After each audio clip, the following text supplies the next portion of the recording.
ایک گاؤں میں سیتا نام کی بزرگ عورت رہا کرتی تھی۔ اس کے خاندان میں اس کا بیٹا راجو اور اس کی بیٹی پریا رہا کرتی تھی۔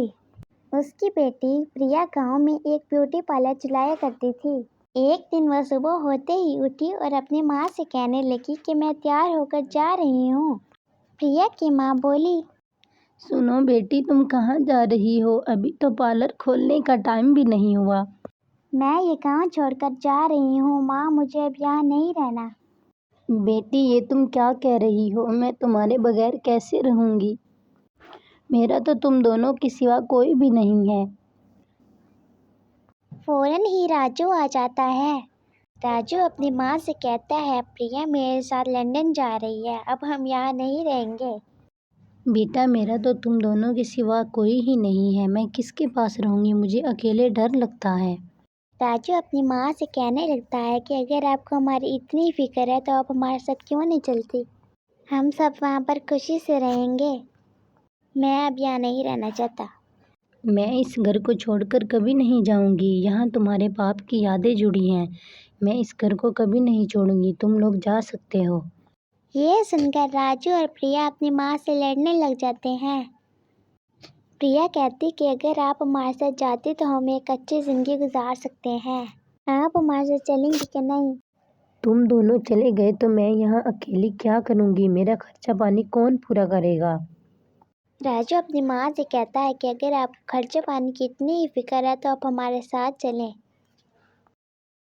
راجو پریا سے کہتا ہے کہ اب ہم یہاں ایک لمحہ بھی نہیں رہیں گے اور یہاں سے چلے جائیں گے۔ یہ کہہ کر دونوں وہاں سے چلے جاتے ہیں۔ پیچھے سے اس کی ماں بہت اداس ہو جاتی ہے اور سوچتی ہے کہ اب میں کیا کروں گی۔ اگلا دن شروع ہو جاتا ہے۔ میرے بچے اپنے آپ کو سمجھتے کیا ہیں؟ ان کو کیا لگتا ہے ان کی ماں ان کے بغیر کچھ نہیں کر سکتی؟ میں اتنا تو کر سکتی ہوں کہ اپنے لیے کما کر کھا سکوں۔ بڑھیا بہت زیادہ پریشان ہو جاتی ہے اور سوچنے لگتی ہے، میں اب ان کو کما کر دکھاؤں گی اور میں اپنا سارا کام خود کروں گی۔ صبح ہوتے ہی بڑھیا پارلر کی طرف چل پڑتی ہے۔ آگے اس کو موہنی نظر آتی ہے۔ ماں جی، پریا کہاں ہے؟ آپ یہاں پر کیا کر رہی ہیں؟ موہنی ماں جی کو دیکھ کر سوچ میں پڑ جاتی ہے اور کہنے لگتی ہے کہ ماں جی پریا کہاں ہے؟ آپ یہاں کیا کر رہی ہیں؟ موہنی بیٹا تم میرے ساتھ کام کر لو، پریا یہ ملک چھوڑ کر چلی گئی ہے۔ بیٹا جیسے پریا تم کو تنخواہ دیتی تھی میں بھی ویسے ہی دوں گی۔ موہنی کہتی ہے کہ مجھے بس پیسوں کا مطلب ہے، چاہے پارلر آپ چلاؤ یا پریا۔ یہ کہہ کر بڑھیا پارلر کے اندر آ جاتی ہے۔ صبح ہوتے ہی ایک لڑکی اس کی بیوٹی پارلر میں میک اپ کروانے آ جاتی ہے۔ وہ کہتی ہے کہ مجھے ایک شادی پہ جانا ہے، میں وہاں پر سب سے اچھی نظر آؤں۔ بیٹی تم فکر مت کرو، میں تمہیں سب سے پیارا بنا دوں گی، لوگ صرف تمہیں ہی دیکھیں گے۔ ماں جی یہ پارلر تو پریا چلایا کرتی تھی، اب پریا کیوں نہیں آئی؟ پریا کا میک اپ تو پورے گاؤں میں مشہور ہے۔ جاؤ موہنی، جا کے میک اپ کا سامان لے کر آؤ اور میں اس لڑکی کا میک اپ کرتی ہوں۔ تو یہ کہتے ہی بڑھیا اس لڑکے کا میک اپ شروع کر دیتی ہے۔ وہ لڑکی بڑھیا سے خوش ہو جاتی ہے۔ میں نے یہ سوچا نہیں تھا کہ آپ مجھے اتنا خوبصورت بنا دیں گے۔ وہ کہتی ہے کہ آپ نے تو میرے چہرے پر ایک الگ ہی گلو لا دیا، آپ تو پریا سے بھی اچھا میک اپ کرتی ہو۔ یہ کہہ کر وہ وہاں سے چلی جاتی ہے۔ اگلا دن شروع ہو جاتا ہے۔ وہ لڑکی اور بھی گاؤں والی لڑکیوں کو اپنے ساتھ پارلر لے کر آ جاتی ہے۔ ماں جی میں جس شادی پر گئی وہاں پر لوگوں نے میری خوب تعریفیں کی۔ وہ کہنے لگے کہ تم سب سے زیادہ خوبصورت لگ رہی ہو۔ میرے چہرے پہ اتنا گلو تھا کہ سب کا تعریف کرنا بنتا تھا۔ میں چاہتی ہوں کہ آپ میری تمام دوستوں کو میک اپ کر کے خوبصورت بنا دیں۔ ٹھیک ہے بیٹا، آ جاؤ میں آپ سب کا میک اپ کرتی ہوں۔ یہ کہہ کر بڑھیا ان کا میک اپ اور مساج شروع کر دیتی ہے۔ اس طرح اس کا پارلر چلنا شروع ہو جاتا ہے۔ ایک دن گاؤں کا سیٹھ اور اس کی بیٹی اس کے پارلر میں آتے ہیں۔ سیٹھ بڑھیا کو کہتا ہے کہ میں نے تمہارے پارلر کی پورے گاؤں میں تعریفیں سنی ہیں۔ کل میری بیٹی کی شادی ہے، میں چاہتا ہوں کہ تم میری بیٹی کو تیار کرو۔ میری بیٹی اس گاؤں میں سب سے اچھی دلہن لگنی چاہیے۔ آپ فکر مت کریں سیٹھ جی، میں آپ کی بیٹی کو بہت پیارا بنا دوں گی۔ میں نے پہلے بھی گاؤں کی لڑکیوں کا میک اپ کیا ہے اور وہ بہت پیاری لگ رہی تھیں۔ میں آپ کی بیٹی کو اتنا پیارا بنا دوں گی کہ اس کے چہرے پر سے کسی کی نظر بھی نہیں ہٹے گی۔ آپ فکر مت کریں، یقین رکھیں میں اچھا کروں گی میک اپ۔ یہ کہتے ہی وہ اس کی بیٹی کا مساج کرنا شروع کر دیتی ہے۔ اگلے دن سیٹھ ڈاکوؤں کے ساتھ اس کے پارلر آ جاتا ہے اور کہتا ہے کہ میں تم پر کیس کروا دوں گا۔ سیٹھ جی، میں نے ایسا کیا کر دیا ہے؟ آپ تو مجھ سے بہت خوش ہو کر گئے تھے۔ میں نے تو اپنے دل سے میک اپ کیا آپ کی بیٹی کا۔ سیٹھ کہتا ہے کہ تم نے میری بیٹی کا سارا منہ خراب کر دیا، اب میں تمہارے اوپر کیس کرواؤں گا۔ تم نے خراب میک اپ کیا تھا جس کی وجہ سے اس کا منہ جل گیا۔ وہ کہتا ہے کہ بڑھیا میں تمہیں اس گاؤں سے نکلوا دوں گا، تم ہمارے پورے گاؤں کا نام خراب کر رہی ہو، تمہاری وجہ سے میری بیٹی کی شادی کینسل ہو گئی ہے۔ ایسا مت کہیں سیٹھ جی، میں تو ایک لاچار بڑھیا ہوں، میں اپنے دل سے کرتی ہوں جو بھی کرتی ہوں، میں یہاں سے نہیں جاؤں گی۔ سیٹھ کہتا ہے کہ تم جیسی عورتوں کو میں اچھی طریقے سے جانتا ہوں۔ یہ کہتے ہی وہ بڑھیا کو پارلر سے نکلوا دیتا ہے اور اس کا پارلر ہمیشہ کے لیے بند ہو جاتا ہے۔ میں نے تو کبھی کسی کے ساتھ غلط نہیں کیا، یہ کیا ہوا؟ اگلے ہی دن اس کے گھر موہنی آ جاتی ہے۔ موہنی کہتی ہے کہ مجھے میرے پیسے دو، چاہے تمہارا پارلر بند بھی ہو گیا ہے۔ موہنی، میں تمہیں کہاں سے پیسے دوں؟ تم جانتی بھی ہو کہ میرا پارلر بند ہو گیا ہے، سیٹھ جی نے بند کروا دیا ہے۔ میں یہ ڈرامے بازی بالکل برداشت نہیں کروں گی، مجھے میرے پیسے دو۔ بڑھیا کہتی ہے کہ تھوڑا سا انتظار کر لو موہنی، میں تمہارے پیسے لوٹا دوں گی۔ موہنی کہتی ہے کہ میں تمہیں یہاں سے نکلوا کر رہوں گی۔ یہ کہہ کر موہنی وہاں سے چلی جاتی ہے۔ یہ کہہ کر موہنی اپنے باپ کے پاس چلی جاتی ہے۔ اس کا باپ کہتا ہے کہ تم نے آخرکار وہ کر دیا جو تم نے میرے ساتھ وعدہ کیا تھا۔ اب ہم اس بڑھیا کو یہاں سے نکلوا کر تمہارا بیوٹی پارلر بنائیں گے۔ موہنی اپنے باپ کی باتوں سن کر خوش ہو جاتی ہے۔ موہنی کہتی ہے کہ ہمیں اس بڑھیا کا جینا حرام کرنا ہوگا۔ جب وہ بڑھیا یہاں پر نہیں ہوگی تو کوئی مسئلہ نہیں بنے گا۔ اس کا باپ کہتا ہے کہ تھوڑے ہی دنوں میں تمہارا پارلر بنوا دوں گا۔ اگلے دن موہنی کا باپ کچھ لڑکے لے کر بڑھیا کے گھر پہنچ جاتا ہے۔ وہ کہتا ہے کہ تم خود یہاں سے جاؤ کہ تمہیں دھکے مار کر یہاں سے نکالا جائے۔ بیٹا، میں نے تو ایسا کچھ نہیں کیا جو تم مجھے یہاں سے نکالو گے۔ آپ نے سیٹھ جی کی بیٹی کا منہ جلا دیا ہے، اب آپ یہاں پر نہیں رہیں گی، ہم آپ کو یہاں سے نکلوا کر رہیں گے۔ بیٹا، میں تو لاچار ہوں، میرا تو کوئی بھی نہیں ہے۔ بڑھیا، اس میں میرا کیا جاتا ہے، تم اب یہاں نہیں رہ سکتی، تم یہاں سے نہ گئی تو ہمارے گاؤں کا نام بدنام ہو جائے گا۔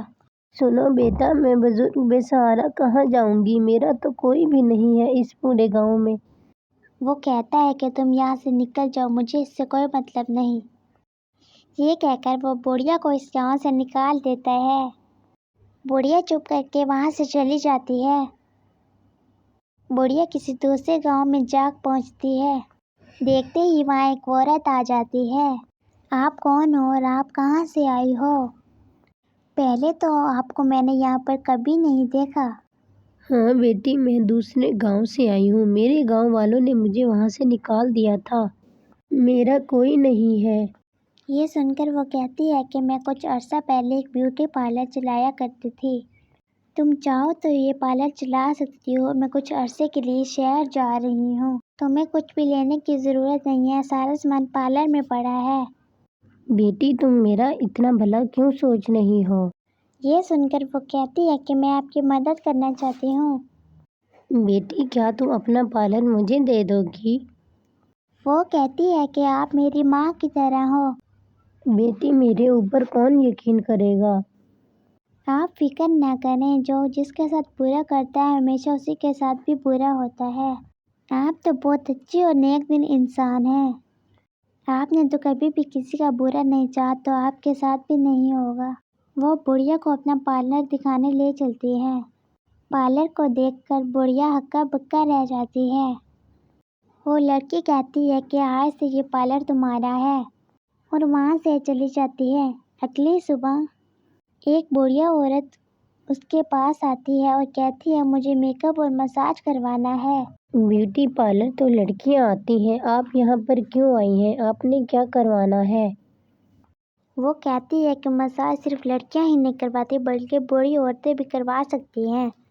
وہ کہتی ہے کہ باتوں کو چھوڑو اور میرا مساج کرنا شروع کر دو۔ میں چاہتی ہوں کہ میں نوجوان نظر آؤں۔ یہ سنتے ہی وہ بڑھیا کا مساج شروع کر دیتی ہے۔ جیسے ہی بڑھیا آئینہ دیکھتی ہے تو وہ جوان ہو جاتی ہے۔ وہ کہتی ہے میں جوان کیسے ہو گئی؟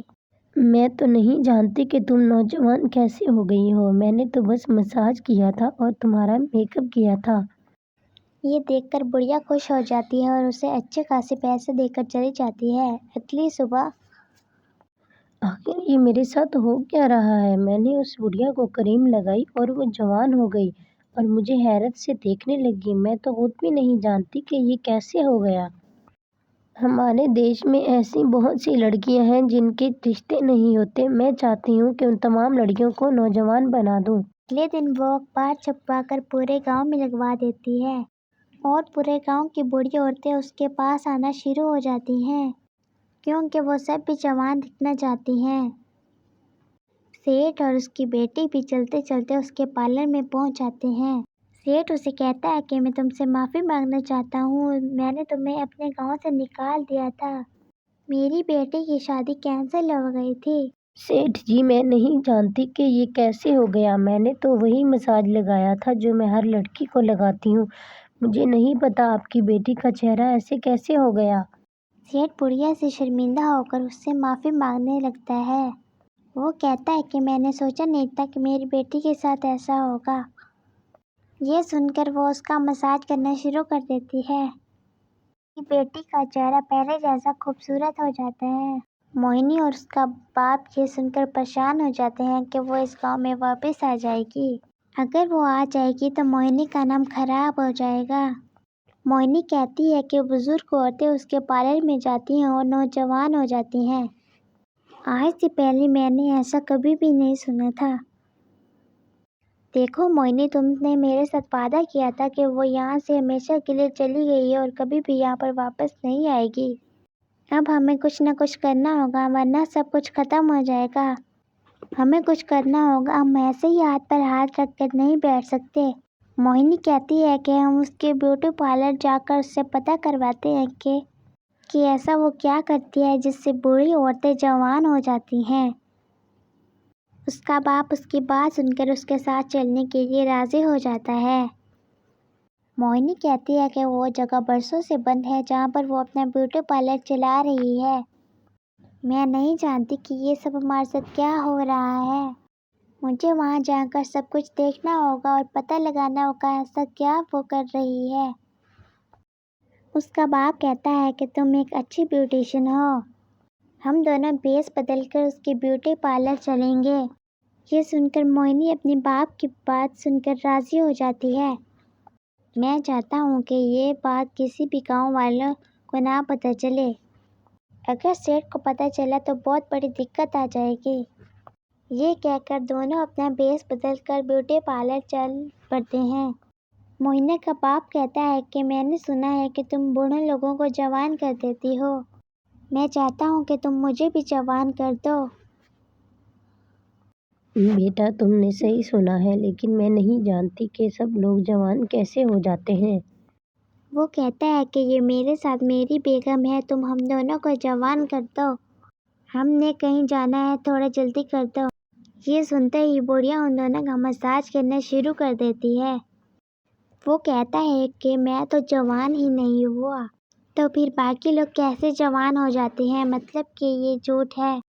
موہنی بڑھیا سے کہتی ہے کہ تم لوگوں سے جھوٹ بول کر انہیں دھوکہ دے رہی ہو۔ وہ دونوں وہاں سے چلے جاتے ہیں۔ اس کا باپ کہتا ہے کہ موہنی، ہم دونوں کے چہرے پر تو ایسا کچھ بھی نہیں ہوا کہ ہم جوان ہو جائیں۔ وہ کہتا ہے کہ ہمیں کچھ اور کرنا ہوگا جس سے اس کا پارلر بند ہو جائے۔ موہنی اپنا اور اپنے باپ کا منہ صاف کرنا شروع کر دیتی ہے۔ موہنی اپنا منہ دیکھ کر حیران ہو جاتی ہے۔